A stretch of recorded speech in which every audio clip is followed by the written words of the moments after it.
Hey lovely people, Clarice Nkwenti here again. I am the CEO and founder of Voices with Cla, a talk show on lifestyle. You can find us on every platform. Just type Voices with Cla, and below you will find the link to everything, every question you ask, maybe how you can reach us through email, through WhatsApp, or anything like that. So guys, today I want us to talk about something. Let's talk about parenting. Remember, a society where we bring up our kids the right way, of course, it's going to become the best society ever, because kids are the generation of tomorrow. They are our leaders of tomorrow. So we want to make sure our kids are an example of what we want to see in our society. So back in the days, we used to feel like our parents are dictators, or that's how they used to come across, or that's how they used to make us feel or see them. They were just dictators, they were directors, they were instructors. But this time around, the way our kids are, the narrative has to change, because looking at the way our parents brought us up, some of us did things not because we wanted them, not because we wanted to do them. We saw life differently, but our parents told us a different thing. So we lived and we grew up in fear. We were always forced to do stuff. We did not really come across like people of our own. We didn't come across like we have a world, a mind of our own. We were always directed. We were always told what to do. We were always living under instructions, strict, firm instructions. Do not do this. You cannot do this. This is not allowed. We never had a chance to say, okay, this is how I feel, this is what I like, can I do this way or that. It was always do it the way I have asked you to do, and that is how it's supposed to be done. But now I want us to take a good look at some of those things we can do to bring up our kids in a better way, to put an end to this fighting between parents and kids, running out of the house, and kids doing some horrible things, in silence, in the dark, because they don't want us to know. Things like that only push when we do some of the things our parents used to do back then, because it's the 21st century. It only pushes these kids away from us. It only makes them see us as an enemy. But we are not the enemy here. We are their friends. We are supposed to be their friends. The enemy is out there, ready to destroy them, to unteach them what we have taught them, and teach them what they have, which of course is always negative. So there are some mistakes we made. There are some ways parents come across to their kids, which is really not good. And we need to try to put an end to those and change the narrative. Try to do something in a different way. Because sometimes we admire our friends. All my friends' kids are so nice. They are so humble. They are so, respectful. Why are my kids like this? Maybe you want to just sit back again and ask yourself, how am I doing stuff? Why are my kids like this? Why do I see just negativity? Why all of this? The first thing is we need to pray for our kids and pray with our kids. It's not just praying for them. We need to pray with them, so they too should know how to pray by themselves. They too should stand tomorrow as warriors of themselves, of their own, and battle, because this field in which we are, which we call world, is a battlefield. And if we do not bring up our kids in a way that they can battle on their own when we are not around, when we are gone, when we leave this world eventually, it's not helping us. It's not going to help us, because if really when we leave this world and go somewhere, we can still see what is happening here, then when we look back, we will never be proud. We will never be happy. So we need to pray with and for our kids always, all the time. It is very, very important. Secondly, we parents, we used to come across as dictators. We tell them what to do. You cannot not do this in my house. You cannot go to this place. You have to do this. A child tells you, mommy, my friend has a party, I would like to go. I like to join the other friends at her birthday party or something like that. No. What is a birthday party for? You are not going. You cannot go. No, we have to be able to have a conversation with these kids. Why not take the kid there? If you're not sure of the environment, if you're scared your child will mix up with the wrong people or do something crazy, why not take the child there? Again, we're talking about, we want to look at the age now, because we're talking about a small child, taking a small child there. But what about an adult? What about a child who can take care of him or herself? And that child has respect enough to tell you, I like to go for this party. I like to go meet my friends. And you're like, no, you cannot go. You cannot. We can't do that, parents. We need to work on that. We are not dictators. We cannot tell them what to do. We can only advise them and have a conversation with them. Secondly, we scold our kids. When we scold these children, we do not even realize. When we scold them, we don't realize that they have a heart, a mind of their own. They are a person. It doesn't matter if they are your age or not. They are a person of their own. Imagine how they feel when you stand in front of people and you scold at them and you, oh, get out, or why are you doing that? Our parents used to do that a lot. Imagine how you felt when your parents did that to you. Then think of how your child feels. Let's learn to have a conversation with these kids. Let us learn to sit down and talk to them. They understand. They really do understand. Especially when you talk to them in a subtle manner. You advise them. These kids understand. Many a times we think maybe they just do not. No, they do. And when you talk to them with respect, they in turn respect you. They in return respect you. When you scold them, all they think about is, let me fight back. I just have to fight back. I cannot let this person just talk to me like that. No, I have to fight back. That is when you become an enemy. We are so impatient with our kids. We do not give them the chance to behave, to act, to take their time to act like human beings. These kids are young. We have experienced the things they have not experienced. So we feel like they have to reason like us. No, they do not have the mindset that we have. We are old enough. We are older than them. And we are old enough to understand the things they cannot understand. So we have to be patient when we're dealing with them. You don't just expect a child to wake up tomorrow and understand what an adult understands. They will make mistakes. Mind you, my darlings, they have to make the mistake, because you see this world, mistakes are inevitable.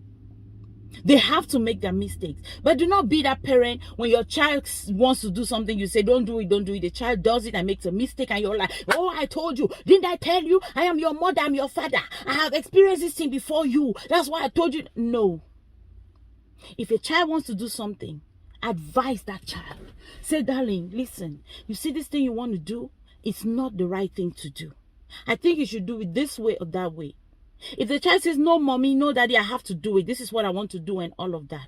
Say, okay, no problem. Go ahead and do it. And just let me know if you need me. It is difficult, but rest assured, you are buying your child into your heart. Because if you say, don't do it, don't, that child goes and does it, what will you do? You won't do anything. So have a conversation. If this child decides to go against your advice and do it, when this child fails, don't say, I told you, but no. And when the child fails and comes back, you say, I told you about this, honey. I told you this thing will not work out, but it's okay. Let's try to fix it. When you guys are done fixing it, you can have a real conversation about it.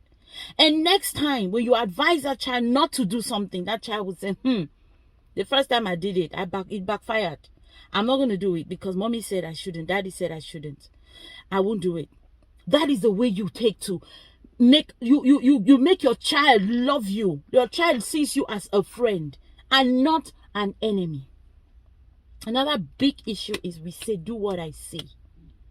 Do what I say and not what I do. Sweetie, it doesn't work that way. That child does what you do.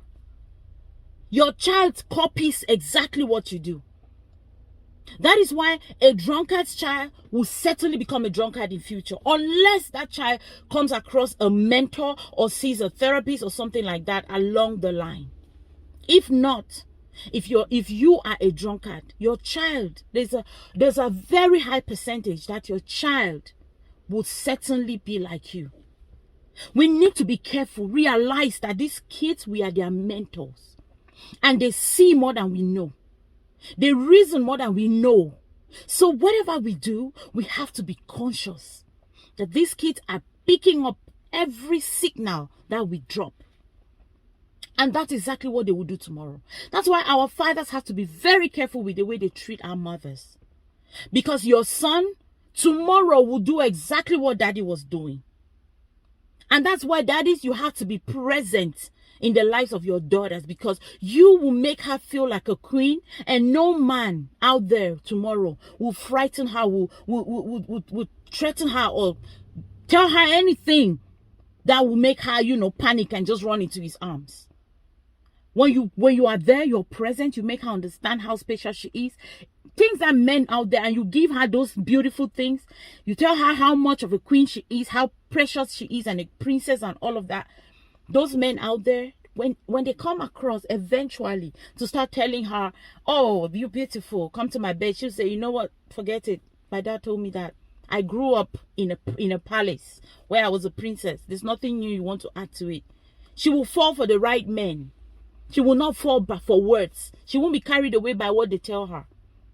So we have to always make sure we are conscious of the fact that whatsoever we're doing, these kids are picking up. So don't tell her or him, do what I say. No. It's what I see.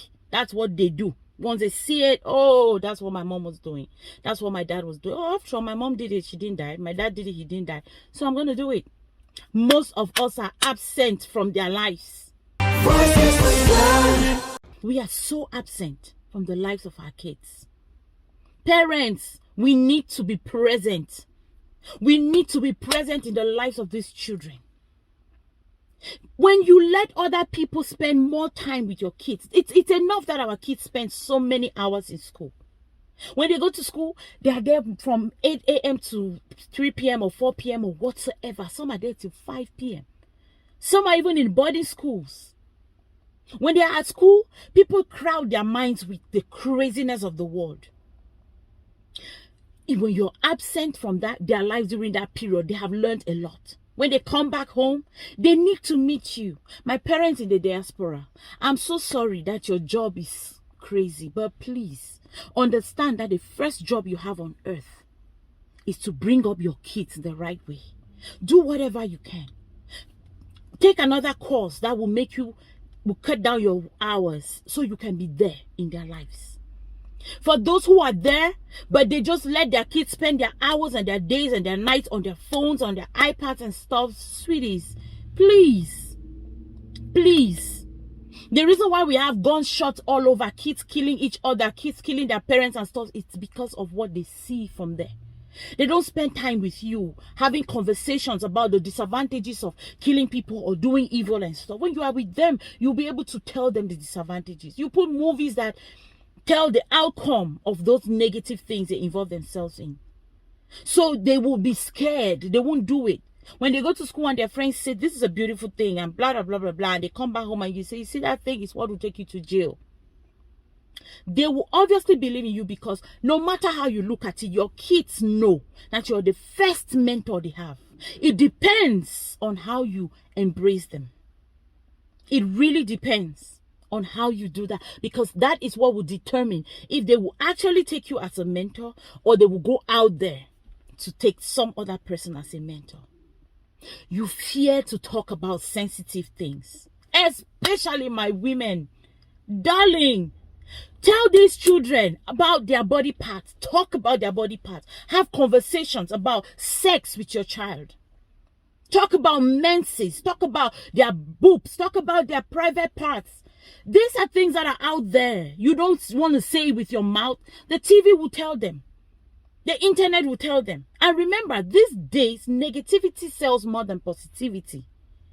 So many people are out there in the internet and on TV acting horrible porn movies, and on the internet they are putting out nakedness, naked bodies, and telling children about all sorts of crazy things. You have to use your mouth, and as the advantage you have is you are there in person. You can talk to the child and hug the child. But they are there on TV and on internet. They do not even know them, but your child knows you, and that child has that emotional bonding with you in the first place. So anything you say, you have an upper hand. Please talk to these children about those things. Tell them those things. Listen, you see these things on TV, it's a mess altogether. It only leads to sickness like diseases like HIV and gonorrhea and the rest. Tell your child how to take a shower. The girl child, what is she supposed to pay attention to when she's taking a shower? The boy child, what is he supposed to pay attention to? How do they even take showers? Some kids just jump in there and they turn on the faucet and they are in there. I just need this noise to fall so mommy or daddy knows I'm taking a shower. And they are done, they are out. What is the disadvantage of not taking good showers, my darling? Tell your child. What's the disadvantage of not brushing right? Tell your child. These children need to know exactly the truth. They need to know. When it comes from you, it makes a very big difference. Always remember that. When it comes from you, it makes a very big difference. So we need to make sure we talk about those sensitive things. Please, do not run away. Don't shy away from them. If you can't do it, because of course, some people were brought up in a way that things like that cannot be said. Their culture and stuff like that. Please, if you cannot do it, contact someone. Contact someone to talk to your child. There are friends. You have friends who are close to your kids. And of course, you can build that relationship. Reach out to our Voices with Claire and say, okay, I need someone who can talk to my child. I need someone to help me out. We are not just going to step in there and start talking to your child. No, we'll build the relationship with your child first. And make sure the child is comfortable with us, with talking to us. Then we can find a way now to pass the message across. But please, it's very important. Many men out here, they say, oh, I don't want this girl. I was trying to talk to this girl, but she has mouth odor. I was trying to talk to this girl, but she has body odor. When did that come? From childhood. Because we didn't know how to take showers. How do you take a shower? Some of you out there do not even know how to take showers right now as we speak. Even parents. Your partners are suffering from it. We will talk about how to take a shower and not in another episode. But today, let's deal with this. Another thing is your response to your child when he or she presents a sensitive situation. I remember some time ago, let me give an example. I remember some time ago, my child was like, mommy, how does it feel like when you have a crush on someone? I was like, come on, let's talk about it. What do you mean? Who do you have a crush on? Or who has a crush on who and all of that? And it was a very nice and quiet discussion. We had a nice conversation about it. And it went down very well. Down the line in the conversation, I made us laugh. And I'm like, what is a girl like you trying to do with having a crush on a guy? I need to see that guy. He must be hot and all of that.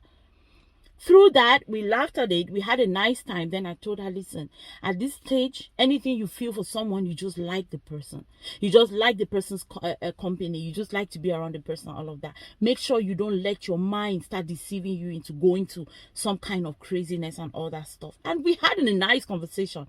And each time something comes up at school or with the brother or with the sister, they come to me and we talk about it. That's not what I experienced growing up. How do you even want to go sit down and tell mommy what? Hey, do we even know what crush was? We didn't know that word. How will you tell your mother I am admiring a guy? They don't kill you, no. Hey, Jesus. So that's how we have to make them understand that we are their friends. Come to us. Don't go asking your friend what does it mean to have a crush. That girl is taking you to that guy's house. Before that girl is done listening to your question, she's heading to that guy's house. Let's go there so you can go tell him or you can go do something. But the parents can have a conversation and make that thing sweeter and make that child understand. Please, my lovely parents, let us build a better society tomorrow. And the best way we can build a better society for tomorrow is by doing these things, being present in the lives of our children. And we have to put an end to this issue of just smoking around your kids, drinking alcohol and getting drunk, saying some horrible words, using foul languages and insulting your friends or backbiting your friends.